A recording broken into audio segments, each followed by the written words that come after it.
And dink, dink, dink, dink, I want a high five. Dink, dink, I want a high five. You get one. High five me, please. Nope. You get one. Marvel, you want a high five? Marvel's here with us today. Welcome back, everyone, to the Jenna Julien Podcast. Hey, Marvel. Catch me outside. How about that? Catch me outside. How about that? This episode of the Jenna Julien Podcast is brought to you by Winc. Previously, Club W is now Winc, spelled W-I-N-C. Winc works directly with winemakers and growers from all over the world and creates delicious wine and delivers it to your front door. So if you like wine, check it out and get $20 off when you go to try Winc. That's trywinc.com/Jenna and Julien. And they'll even cover the shipping. Also this week we have Skim. The Skim makes it easier for you to be smarter. It's a free email newsletter delivered to you each morning with the latest on world news, politics, sports, entertainment, and more. All the information in a readable format right in your email inbox. Very helpful, very awesome. Right now you can sign up at The Skim. That's The Skim with 2 M's.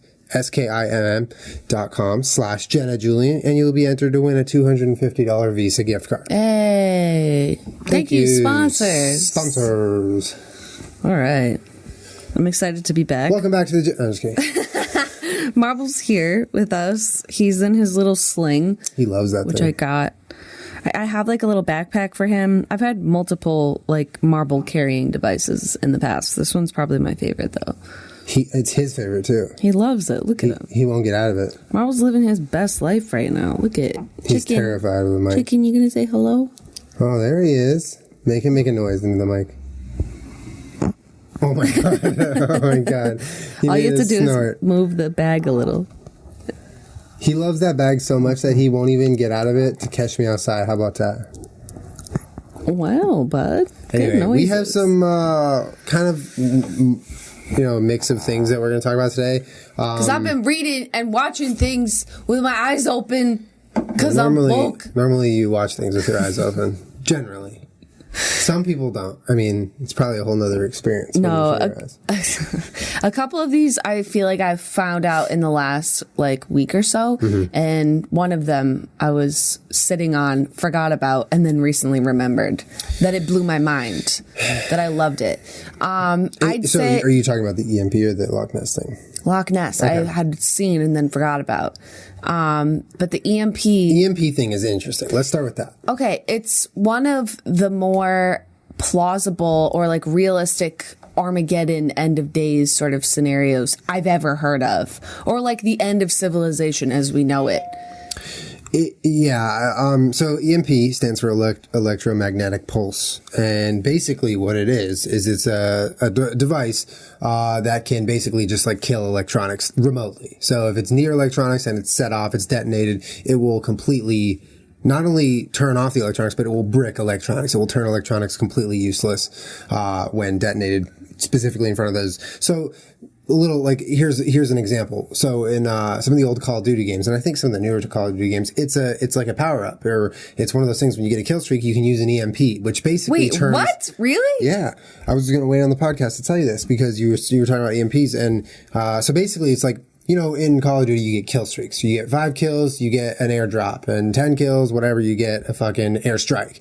And then one of the highest ones, which is like, the highest amount of kills you can get, probably like 10 kills, 7 or 10 kills, is like you get an EMP, which basically turns the enemy's team's electronics completely offline. They don't have radar. Their guns, the sights of their guns don't have the laser. Like everything electronic is now rendered completely off. Holy shit. Yeah. So it's been it's a tactic in the military. It's been a tactic in militaries for a lot of years. But why don't you explain why it became interesting to you?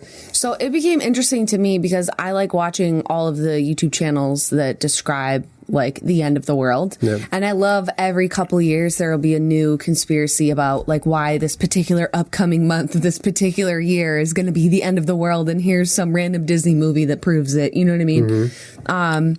But when I started looking into the idea that, let me just explain it how it was framed in this video that I watched, which had like 63 views on it, and it was fire, and I loved it. they frame the scenario like this. So since like the early 80s or something, our government has been very aware of how easy it would be for another country that wanted to fucking destroy America to not have to send over a nuke or a bomb or have people land here and fight us and whatever. That the easiest way to destroy our civilization is to light off an EMP or an electromagnetic pulse, because our power grid is relatively weak and has not been updated for a very long time. And we deal with this a lot in California, as they do in New York or other highly populated areas, although those aren't the only places that are affected by the power grid being weak. We just happen to see it a lot because we live in a big place. Yeah. But it's weak as fuck and goes out. What do you mean by the power grid's weak? So that, I mean by the, like, our actual electricity, like how we get our electricity is very outdated and old and would cost a lot of money and a lot of time to update to make it better. Okay. So it kind of just is what it is, and I think is not a top priority for the government, if that makes sense. No, that makes sense. And there's not like a lot of people being like, build this new power grid. We're like dealing with things that maybe are a little bit more pertinent at the time. Do you know what I mean? Yeah. I could be totally wrong or just talking out of my ass, but that's what I think. And that goes for everything we say on this. If we're wrong Totally. about something, you can correct us. Or it's something that just isn't on people's main concern, because here in America, electricity is just second nature. You wake up, you turn the lights on, like you don't even really think about your electricity until it's off, you know? So this maybe isn't something that people feel like they need to be concerned about. So, in essence, that's the power grid. Detonating an EMP would kill the power grid beyond the point of repair. Right. So it's our current power grid that the country is working on, the system. If it were destroyed by an EMP, would take years to build back up. It would be very, very difficult to build back up because you don't have electricity while building the backup. Right. So it's an interesting thought, right? That an EMP getting detonated on such a large scale to the point where an entire continent can go dark. Well, and also in the video that I watched, I was like, all right, well, what is an EMP? Like, how does someone like go about doing that? Apparently, they're not difficult to make, and that you can make them at home. Well, EMP, yeah. So they're that kind of thing. It's an electromagnetic pulse, and if you do your research, it's probably, for someone who knows what electronics mean and how to build them and how they work and how they interact with other electronics, it's probably a relatively simple process. What my only question would be is on a scale of an entire continent, right? Like, for an EMP to be detonated within a few hundred yards of a military base or whatever, that's plausible. I get that. That's, it can send out a pulse and it can just completely destroy the electronics over the air. But the idea of dropping one or multiple EMPs to knock out a whole country's grid, I don't doubt that it's a thing. I just would love to learn more about how that would happen. And I don't have the answer to that right now. No, and I know you don't. But I do know from this video that there are some places in the United States that are protected against, and that you can protect against an EMP. Like, for example, Air Force One, I believe, has backup or protection against EMP. I'm sure. Because if someone is, so here's, I guess, the theory. If someone were to send off an EMP, like ISIS were like, fuck America, we're going to send off an EMP. At Air Force One? No, just in the air in general. And there's planes in the air, and there's everyone doing things relying on your electronics. Yeah. You can't, like, send out a bomb to blow up the EMP because the EMP still then goes off. Do you know what I mean? Yeah. So the only way to actually protect against something like that is to have, like, preventative measures. So I do think or know that there are some things that have gone that far or have that measure, but the vast majority of America on any level, if that were to happen, it has no backup for an EMP. Yeah. Which fucking blew my mind. Well, because I always hear about like zombie or like asteroid or solar flare or this is plausible. And a solar flare, I think there are theories that a certain type of solar flare on a certain scale would do something similar to an EMP. Okay. It's mind blowing. But think about this. This is even more mind-blowing. So I was looking through the CIA declassifieds, the ones that just got released, the 13 million documents that were declassified from the Central Intelligence Agency. And I literally looked up EMP because I wanted to see what was on there regarding EMPs with keywords and EMPs or whatever.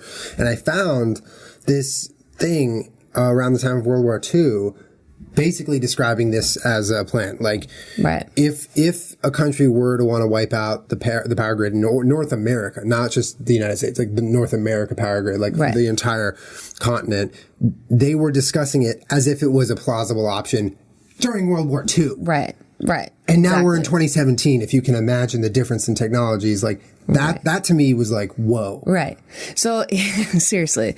Well, exactly. This has been around for a long time. People know that it exists, but I did not know that that was a thing that was a plausible threat. Oh yeah. Yeah. On that scale. Yeah. Yeah. Me neither. I didn't think it was possible. And also I found it very interesting because the video sort of walked you through the scenario of what it would be like if an EMP went off or someone actually did that and why it's so effective. And what did they say? Like, okay. What happened? So just hear me out. I need to upgrade my go bag already. He described it as like, you're waking up in the morning and you go downstairs and your wife is trying to cook breakfast. I'm like, all right, dude. Okay. All right. Enough with the gender roles already.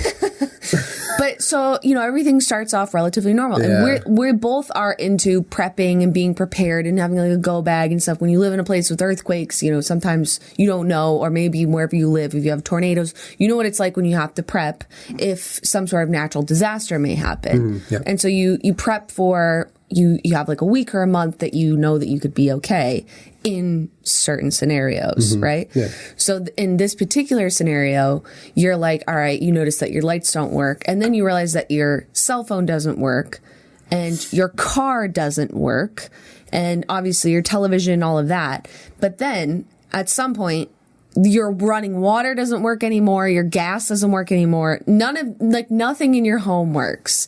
So whatever resources you go through are now gone, and everyone is also out of their resources. You have no power, no nothing, and you have no means of transportation either because your car is scrambled. All electronics, everything with a tiny computer chip in it or a large computer chip, just completely bricked. And again, I mean, there's ways to prevent that or prepping to do that, but in the majority case of people, it's not something that you've ever thought about. But just the thought of, like in this scenario, you wake up one day, nothing happened, you didn't see anything, you didn't hear anything, right? But you wake up one day and your phone won't turn on, right? Your computer won't turn on, your car won't fucking start, right? Like things like that.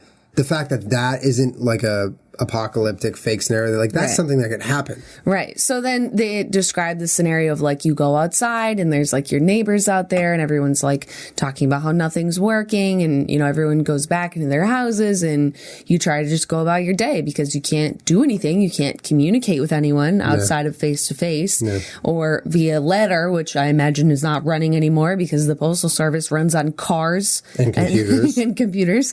So there's no way of communicating with anyone except for around you. So then a couple days go by and you're like, all right, are we going to get power back? Like nothing really is happening. People are already starting to run out of food and start looting and start robbing either other people's houses or grocery stores, or, people start getting panicky and chaosy, maybe after a week, 2 weeks, a month, I don't know.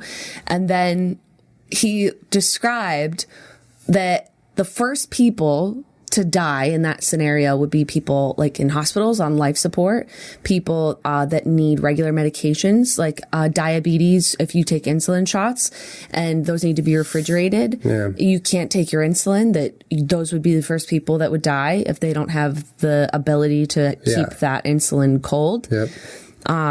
The elderly or people that need assistance or help. And then you would see another round of people dying of just pure starvation or violent looting or, people trying riots. to. Yeah. And then the third wave of deaths, which would be pretty dramatic, is just as a result of sanitation. So people can't go to the bathroom in their toilets because you don't have water anymore. So people are going to the bathroom outside, and like all of these disgusting diseases are coming through from just being sick and handling things and touching things or being outside. And we've already discussed this in the past, I think, but the idea that in America, or a lot of countries, if a pandemic were to come through, we're relatively unprepared for that. And that a lot of people would die just due to pure sanitation problems and being sick and not being able to get any sort of medical treatment or anything.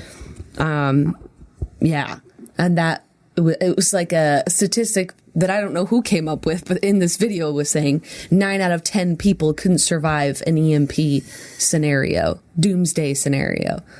It would throw us into like the dark ages. And people like Amish people would be perfectly fine, but everyone else would be pretty fucked. I'm so interested in the power of a device that can do something on that scale. I just am. Like, I'm skeptical of it. I'm interested in it. Like, you think about all of the cars that are parked deep underground in parking lots or protected by so much metal or brick or wood or just thick materials that generally slow down electric waves, right? Like, whether it's, for instance, if I'm flying my drone and I'm trying to fly it with a giant brick wall between me and the drone, it's not going to work because they can't transmit signal through that material. So what I'm wondering is, like, you're going to try to set an entire continent off the grid with one or multiple EMPs. How strong does that have to be? Like, and how is that possible to make something so strong to the point where, like, every single computer electronic in the entire continent is just completely hit by it? Yeah, I mean, it's a good question. That to me is the biggest I don't have an answer point of for skepticism for me. But I do know that it was described that our own government had used this as a tactic in the past. I don't know if that's true or not. The government knows all about EMPs. I don't know if that's true or not. Whether it's true or not, they definitely know about EMPs. They've used them. And I see now. I can't remember, but I do remember them describing it either in some country in the Middle East, and that sounds so stupid for me to say that, but there was record of it being done in another country multiple times on a big scale.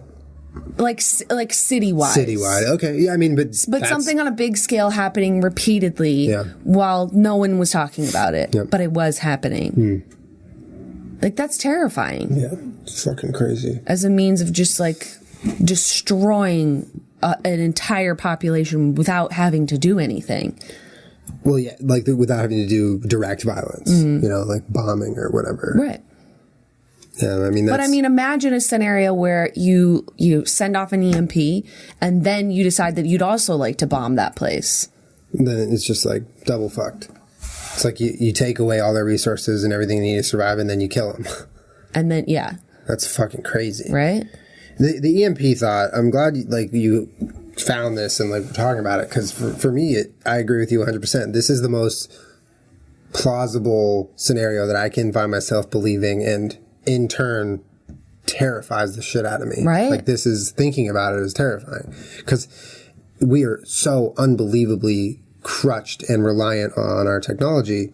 So if that's knocked out from under us, and not only our technology, but our basic electricity and our basic human needs, like you said, like the plumbing, the electric, everyone would be literally cavemen, but like no one's prepared. No one knows how to survive. Amish people do. So Amish people do, but you understand, 99.99999% of the people would die because they just didn't know how to survive. Right. And it would literally turn into... People always say that as if it's like somehow your fault. It would be your fault if, like, I guess what I'm trying to say is, like, people are like, everyone's going to die because they're so reliant on our technology. No, you'd be an idiot not to be reliant on your technology at this point. Like, you have to, at some point, give into technology, because... Otherwise, you can't advance yourself in this world. Right. We're already seeing it in terms of when you go to the DMV at this point, you have to give them your fingerprint in the state of California. They do that. Like, there are things where you no longer can be like, oh, I'm just going to fucking chill and not have anything to do with anything. It's becoming more and more impossible to do that. And even the DMV hasn't implemented 90% of the technology of today. Oh, absolutely. So but it's like... I like to frame it in the idea that it's not necessarily your fault for being reliant on your technology. Well, it's interesting that you bring that up, because a lot of people... Yeah, it's interesting because a lot of... When you bring up these scenarios of like doomsday or like being able to survive without your technology, like there is that general tone of like, only these like fat technology addicted idiots would just like die off. But really, it's like those idiots are the ones thriving in this world. Right. Those are the people who are doing very well, learning technology, advancing with the advancements of technology, right. and therefore thriving as a human and right. whatever. And so, and being a survivalist at this point would be a hobby for people. Yeah, and if like someone learning how to go do that. Exactly, and that's honestly, it's an theory, interesting hobby, but at the same time, it's just that. It's a right. hobby. It's not something that you require of yourself, because at the end of the day, right, we don't need it right. until we need it, right? You know, and so... Well, I mean, a lot of people are parts of groups or Boy Scouts or Girl Scouts, or when you're a kid and you have your parents teach you. Yeah, and it's a healthy hobby. I think it's a good hobby that right. people should know things. I think a lot of people do have like basic survival skills. Yeah. If you were to ask like an ex-Marine, I'm sure our survival skills are nothing compared to what they should be. Yeah, but I honestly do appreciate that you brought up like, you know, not to make fun of or mock the people who aren't prepared because they're so addicted to technology. Like, that's a bad thing. I don't like, think it's people's fault that they're addicted to their technology. Though. It's like, it doesn't serve them to not be addicted to it. No, but it's also like, you think about this scenario and you know that like the general notion of people without their technology is like, you're useless, right? You're idiots. But no, it's like they're smart. It's just when you take away the entire medium of which they are smart and proficient in, mm-hmm. then they become useless and dumb. But it's not for a lack of them being, you know, smart on a day-to-day basis of what they're learning. I also just don't like that argument, because whoever the fuck is saying that, all right, well then tell me how you get to work every day without your car. Exactly. Or you travel without an airplane. Exactly. Like, fuck off, okay? Get off your high horse. Unless you're, what's his name on YouTube? That guy making survival videos? I love him. And even he writes in the description of his videos, it's like, I don't live in the woods. Yeah. I just go out and do this in my free time. And it's fantastic and really entertaining to watch. Yeah. What's the name of that fucking channel? I'm totally blanking on it right now. Me too. Well, it'll come to us later in the podcast. Yeah. I'd say the worst part about like the grid going down is not being able to wake up the next morning and learning the news from my newsletter from Skim. Because honestly, you don't have time to read all the news that's out there. Fire segue. Not to mention the money you'd pay for all the subscriptions to news sites, which a lot of news sites charge you now to read their shit, which is annoying. So the easiest way to stay informed is to get the Skim, which is an awesome free daily newsletter that takes all of the top issues, only the important things, puts them into an easy to read email. Not convoluted, not you have to click around pop-ups. It's right there for you, easy to read, and you can stay informed. No more blah blah blah. It's very to the point, very helpful, very practical, especially in a doomsday scenario when you need the news. You got to check the Skim. So you guys can try the Skim right now for free. You just go to theskim.com/Jenna Julien. It's spelled the Skim, SKIMM. There's 2 M's.com/Jenna Julien. You can enter your email and you click subscribe. It's that simple. Then you'll start receiving your emails right from the Skim the following morning. There's a lot of stuff to keep up with in the world and it's overwhelming, but the Skim makes it easier to know what's up. It's unbiased, fun, full of the important things that you need to know, and it's free. So check it out, guys. Really, you will not be disappointed. And when you sign up at theskim.com/Jenna Julien, you will be entered to win a $250 Visa gift card, which is basically cash. So thank you to the Skim. Awesome stuff there. Thank you, Skim. Also, Wink. I love that new rebranded name, by the way, guys. Thank you. That's so cool. Sweet. Yeah. It used to be Club W. We've had Club W on a lot. They've rebranded and they are now called Wink. W-I-N-C. Wink is just an awesome way to get your wine. Personally, I've talked about this before. Finding wine that I like has been some of the most difficult shopping moments I've ever had, because you walk up to the wine aisle and you have no idea what the fuck you're doing. It's like, there's Pinot Grigio and there's Sauv Blanc and, but then there's like a million bottles and you're like, what do I pick? How am I supposed to know? How do I get out of my current wine thing and stop buying the same bottle of wine? I'd like to try some new wine and I'd like to try new wine that I know won't be shit. Right. So what happens is you don't just get sent random bottles with Wink, okay? Wink is a personalized wine membership that recommends wine specifically for you based on the results of your palate profile quiz, which is basically they ask you questions, you answer the questions about tastes that you like and things you like to eat, and notes of flavor that you enjoy and don't enjoy, and they take that information and turn it into bottles of wine. So you don't have to pick it by the coolest wine bottle label. You can actually get wine that you are That's what Julian literally used to do. I used to do that. I used to pick the coolest looking bottle, and let me tell you, as fun as those ships work, it does not work. It is not a recommended way to shop for wine. What is recommended is Wink. So right now you guys get $20 off when you go to TryWinc. That's TRYWINC.com/Jenna and Julien, and they'll even cover the shipping. So check it out. Thank you so much, sponsors. The name of that YouTube channel is Primitive Technology. Primitive Technology. He's great. He's really, really great. I mean, he's blowing the fuck up. Anytime he posts a video, it's trending. Yeah. Yeah. Because he doesn't post very often. No, he doesn't, and he works for weeks on his videos. Oh, it's so good.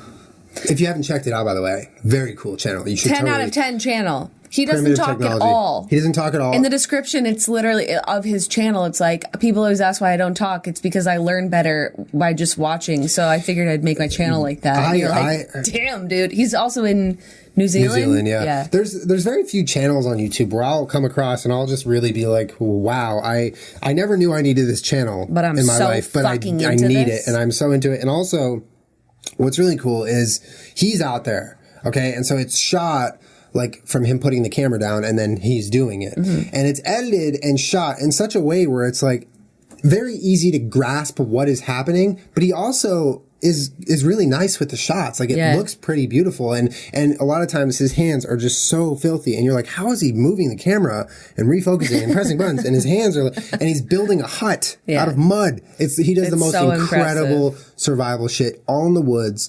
It's just a hobby, but if you ever wanted to learn something, he has a blog as well where you can kind of go and cool. I'm just like plugging the shit out of this guy, but he deserves it. It's like such a cool channel.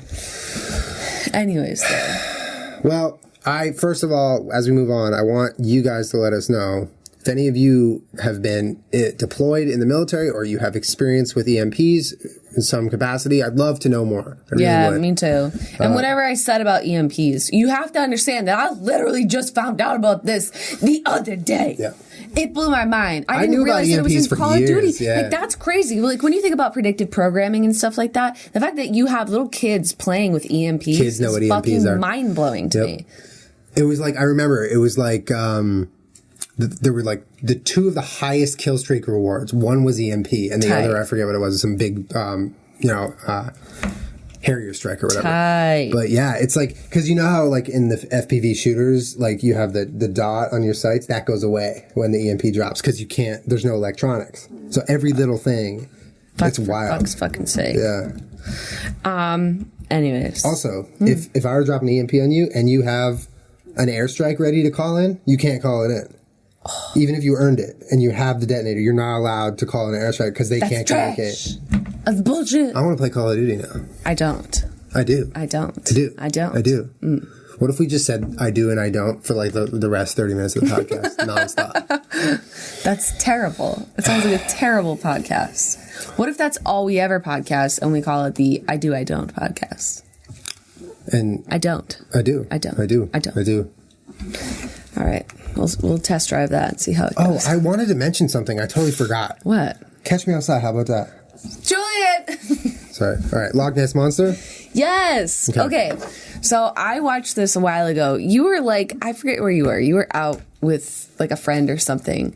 And I was staying in that night alone, drinking wine and watching, I believe I was watching In Search of Aliens, which was Giorgio Tsoukalos from Ancient Aliens with the hair, the guy Aliens, that meme. It's his like spin-off show called In Search of Aliens, which I believe only has one season, and it came out a couple of years ago or something. Mm-hmm. And so I was like, well, I better watch all of this. You and your Giorgio. I love Giorgio. So I think it was episode 3 where they talk about the Loch Ness monster. Don't read this. Cheating. No, I'm literally not even reading. So I don't even know how to read. I don't know about you guys, but like for the Loch Ness monster, Bigfoot, that kind of thing. So some of the more traditional conspiracy theories, I felt like I knew. Like the Loch Ness monster or Bigfoot? Okay. I felt like I had a really solid grasp of all of the theories that were out there. So, really quick, what was your grasp previously of the Loch Ness Monster? What did you think? Like, when you thought of the Loch Ness Monster before you read this, what was it in your mind? Well, I mean, it's the same as Bigfoot. Like, sightings happen all the time. No one's been able to prove or disprove it. And it's underwater, right? Yeah, it's underwater. Just in case people don't know the Loch Ness Monster is, I'm just saying, like, everybody knows the Loch Ness Monster. You know what, Tommy out there, I know you don't know what it is, and I don't want to put you on the spot. You talking about my dad? Oh, little Tommy. Oh, He's like 16. Tommy, don't get mad that I called you out. I just want everyone to know what we're talking about. Whatever. So I had never heard this theory about the Loch Ness Monster before, and it fucking kind of blew my mind a little bit. Let's get on with it. All right. So in order to understand this, you might need to understand some other things first. Oh, I'm not good at that. Okay. Well, Julien, you've watched enough Ancient Aliens, right? I mean, I fall asleep most of the time, but I've watched. Yeah. So maybe I live with you. For anyone that doesn't know, which I don't know how you listen to this podcast and not know, but Giorgio Tsoukalos has a show called Ancient Aliens. The entire theory is basically that aliens have been visiting planet Earth since forever, and that for hundreds of thousands of years. Yeah, what people perceive as gods have always just been extraterrestrials helping us with technology. Extraterrestrials. Have been helping us with technology and that sort of thing. So, like, our ancestors weren't lying when they were like, the gods came down from the sky and gave us this book about how we should live. They were like, no, that's true. It was just probably an alien. And, like, they go through, like, cave walls of, like, the paintings and shit, and they're like, oh, they're depicting aliens in space. And, yeah, so that's the whole show, is Ancient Aliens. Yeah. But they, in the first season and in most of the other seasons after that, they spend a lot of time in, like, places where there's old structures, like ancient Egypt, where there's pyramids and obelisks and all of these old fucking things. And there's those pyramids all over the world. They happen everywhere. So there's so many good theories. It's a great fucking show. And it's funny. You might laugh. Some of it's over the top. A lot of it is the reaching to end all reaching, but it's fun and fascinating and entertaining. And I'm happy that it exists. So in Egypt, they make this argument a lot that because there's a high concentration of quartz in some of these things and around the world, that they theorize that quartz under stress can create electromagnetic fields, which can be used for like Quartz. Yes, like the stone, which is why it's used to build a lot of these things. And they theorize, the pyramids are like actually energy conductors, and like they are beamed up into space, or someone's using them to create power on Earth, whatever. There's all kinds of different theories. But I had never heard of the quartz electromagnetic field theory when it came to the Loch Ness Monster. Okay. So listen to this. Okay. Because they did the same thing in Lake Champlain, and of course, take all of this with a grain of salt. So Loch Ness has a high presence of quartz in it. And is like, in the show, I can't remember, it was a long time ago, and I was fucking drinking wine and didn't have time to rewatch it for this podcast. Were you drinking wink wine? Because I think you probably were. They were saying that because it's like relatively narrow but very deep, and also has a high presence of quartz, that it could, in theory, in a very stretchy theory, create an electromagnetic field inside of the lake, so that when people see the Loch Ness Monster, the quartz has actually created a wormhole through time, where the Loch Ness Monster is just sort of coming through that wormhole at that moment, or just passing through. Right, because the way that the quartz would be affected, it could affect the structure of the space-time continuum, like on the quantum level. Do you see what I'm saying? God. So if you like just really squint your eyes and expand your mind for a second, every once in a while when the quartz gets stressed underneath the earth inside of the lake, it could in theory create a wormhole which would explain why when people go out there and they're looking for it and it's not there, we can't find it on our little fish readers, or we're looking in the bottom of the lake, and why do people see it sometimes? Where does it go? Yeah. This theory would make it so just about everyone is correct. Yes, you've seen the Loch Ness Monster, and the people that sit there for years and years and claim to have seen it, you may have seen it because it might have been a stress in the space-time continuum where the Loch Ness Monster, like, imagine you're the Loch Ness Monster, right? So it's like a prehistoric, dinosaur swimming in the water, and then it accidentally sometimes crosses through a wormhole, which brings it to now. Right, but then it would go back when the wormhole is no longer there. Whew. So the other compelling part of this was that there's Lake Champlain, which I think is in New Jersey. Where is it? I should look it up. I feel dumb that I don't always have all my own information. That they have similar sightings of a similar creature called Champ. And the lake, guess what has in it? High levels of quartz, motherfucker! And it's very narrow and very deep. Just like Loch Ness. Hello? So I want to know the quartz thing, when it creates electromagnetic fields. Is that something that's been scientifically proven and tested a bunch? Or is it just like... I don't have the answer to that. And if I did... I mean, it sounds like... it would take all the fun out of this. Well, no, it's in Vermont. Well, here's the thing. The claims on even a website that's super crazy out there would have to be backed up by some sort of semblance of science where quartz being compressed or whatever under pressure would create electromagnetic of some sort. There has to be some sort of real nugget of truth and tested, experimenting with it at some point. Or maybe there isn't, but I honestly think that if someone's going to make a theory like that, there had been some sort of testing. So I'd love to look more into the actual science of quartz and electromagnetic fields before I started looking deeper into this theory. Do you want me to look up really quick? Sure. Is Kermit crying? Kermit, yeah. Do you need some quartz? Kermit, if I put quartz in your bed... All right. You're going to see the Loch Ness Monster in your bed. I looked up quartz electromagnetic energy, and the first thing that came up is from October 12th, 2014. The Mind Unleashed. It says, is science finally catching up to what the ancients already knew about crystals?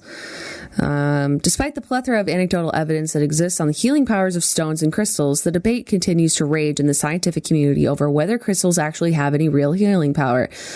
Basic internet search reveals many articles claiming crystal healing to be pseudoscience. In fact, one recent study argues that crystals have absolutely no healing power and the placebo effect amounts for most of people's healing experiences with them. So we're assuming healing is based off of the electromagnetic fields or something. It does sound debated. It sounds... Well, that... Obviously. But, I mean, the negative effects? Ooh.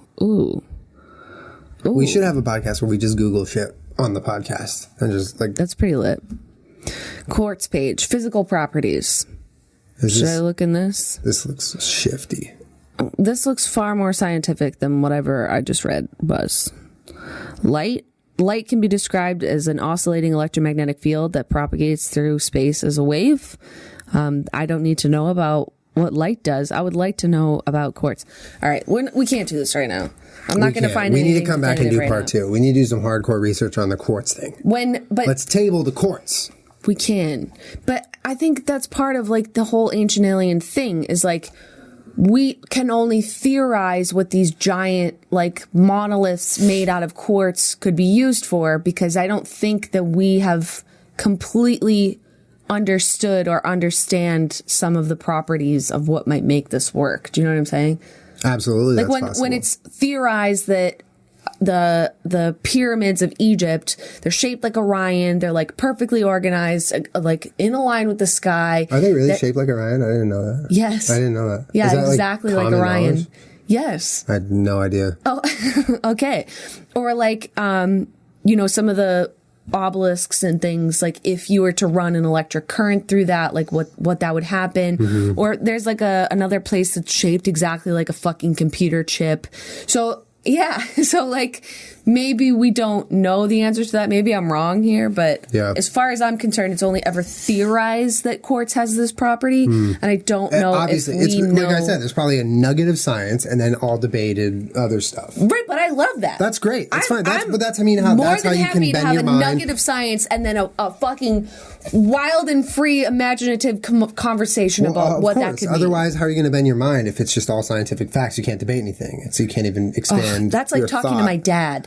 Well, your dad is a material science engineer. No, he's a chemist. Your brother's a material science engineer. Yeah, so I remember like when I first started getting like really into like questionable things, and I asked my dad about like string theory and stuff, and he was sort of just like, he would laugh and then give you like a really straightforward answer, like nothing that you're just looking for. Completely factual. And the same with my brother too. Like you'll say something and he'll just be like, yeah. My grandpa was the same way. And I'm like, damn it, just play along for a second. Even when I was growing up, or even today, if I ask my grandpa like about atoms, because he works at a linear accelerator center, Stanford Linear Accelerator Center, like one of the biggest in the world. He works there and he has worked there for years. So anytime I have a question, like, what is that?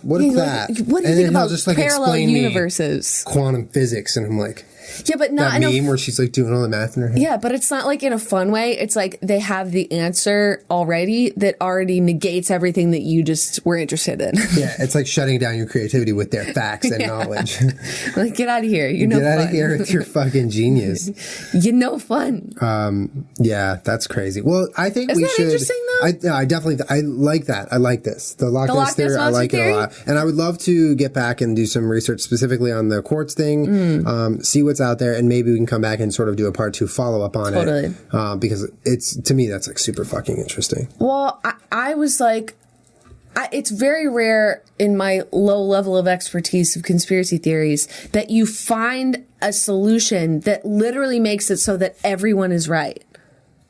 You know what I mean? Mm-hmm. Like that everyone that has theorized about that, you know, where does it go, or is it really there? Like everyone's pretty much right. Well, because it does leave. Well, the theory of it passing through a wormhole, so it's only briefly in our time, makes perfect sense because everyone only sees it for a second, right? So it's like, you're right. It's proving all these sightings, as fickle as they may sound, to be proven. Like those 2 lakes in particular, because of their high level of quartz and like ability to have stress and in this certain shape, I don't know, I have to go back and watch it. It creates sort of like the perfect environment to create a wormhole. But there's also theories about that being the case for, you know, what if that's the case for a Bigfoot, or the case for all the megalodon or whatever those giant sharks are sightings or whatever recently. Mm-hmm. Like maybe these things are real, but they're sort of just passing through the space-time continuum for the moment that you've seen them. Mm. And then they're gone. That's crazy.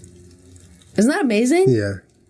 That's fucking crazy. Hell yeah. I like it. I like where your head's at. This is a good one. If you also think about it in terms of like the Bermuda Triangle, or you have these places where we don't know much about them, but they are sort of portals or something. Something of the sort. Something. Yeah, because concentrated energy of some sort. They go, and then they never come back. Yeah. So, like, you mean like planes go through the Bermuda? Yeah, and they disappear. So if you can't, we should look on the CIA declassified on that too. Sure. If you can't find the wreckage of a plane and it's just vanished, who's to say that it didn't just go through into a different time, like a wormhole?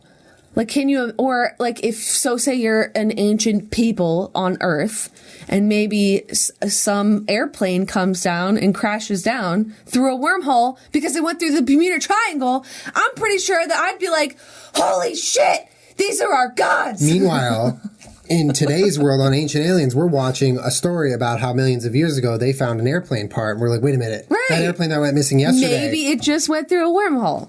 Crazy. You know what I'm saying? That shit's crazy. Or like when aliens come here, they're really just like maybe getting lost in another universe that traveled through a wormhole, and they're not here to do anything other than be like, oh shit, we're fucking really lost right now. Yeah. Fuck. Right? I'm like, that's crazy.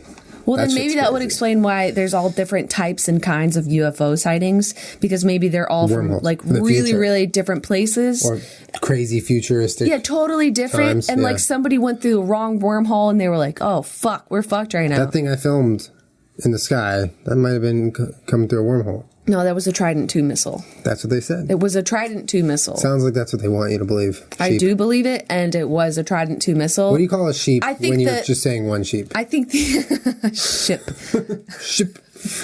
I think the intentions of that Trident II missile are up for debate, because they lit it over, they flew it over the second largest city in the United States. Teehee, don't mind us. We're just the military over here testing our Trident II missile. And I played right into their hand. I did exactly what they wanted. They wanted someone to film it, and I did. For debate.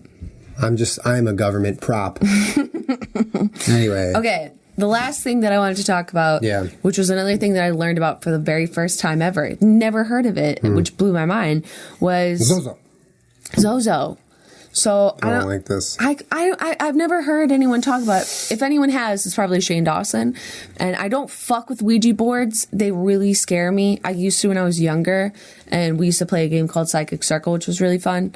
But I don't fuck with that shit anymore because it legitimately terrifies me. I'm good.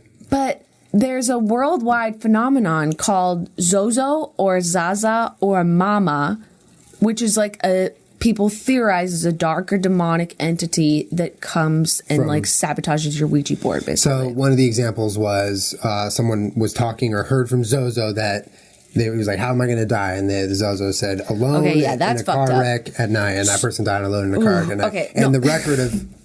What? No, go ahead. I wanted to give more of a background of what it is. I don't know. So people would describe, and this is cross-culturally across the world, this has been reported how many times? Many times. Like tens, hundreds, thousands? Why don't you look it up right now? Because I don't remember.